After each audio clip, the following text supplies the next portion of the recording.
Can you, for the listener that's rolling their eyes right now, not only because of our bad jokes, but because of the fact that we're about to talk about inventory management of retailers, can you kind of draw them in a little bit, explain what it is, maybe jazz it up a little? Yeah, absolutely. So just, broad context, this is the idea that, there's a lot involved in when you walk down, the aisle at a grocery store, a clothing store, or even like a big box store like a Target or a Walmart.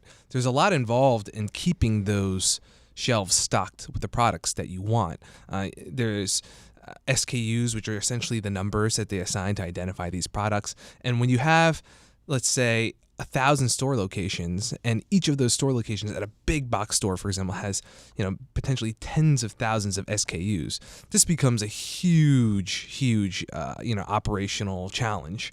And when you are looking at a company and generally trying to identify how well it is managing its inventory, we like to generally use on the investing side 2 metrics.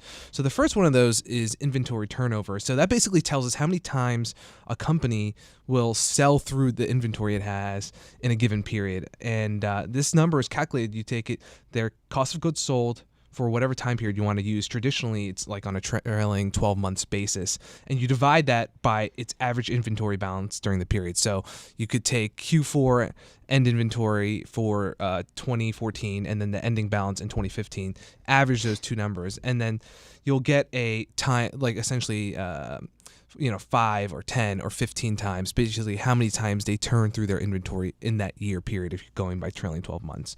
So then related to this number, you can also calculate their days of inventory outstanding.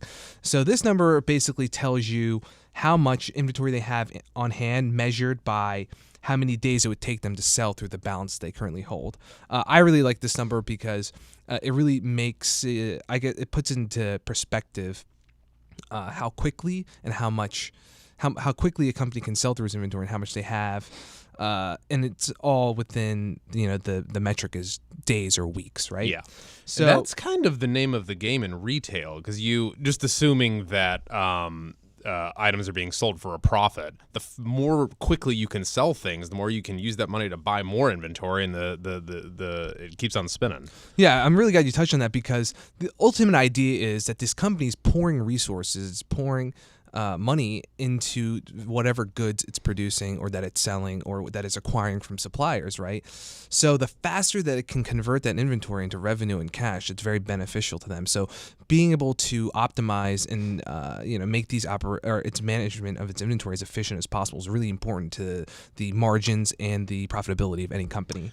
And so for that days of inventory outstanding number, it's a lower number is generally preferred. So the idea that you can sell through it very quickly, but at the same time, if it's too low, you run into the issue of potentially leaving money on the table. If, for example, you don't forecast demand, you're pricing things to sell, and at the same time, you basically don't foresee outsized demand, you can't meet that, and you leave money on the table. And another thing to keep in mind with these 2 metrics is that, on their own, they don't tell you quite as much as when you're comparing them to their peers or their overall industry or sector. That's where you really kind of see through that comparison how well they're doing.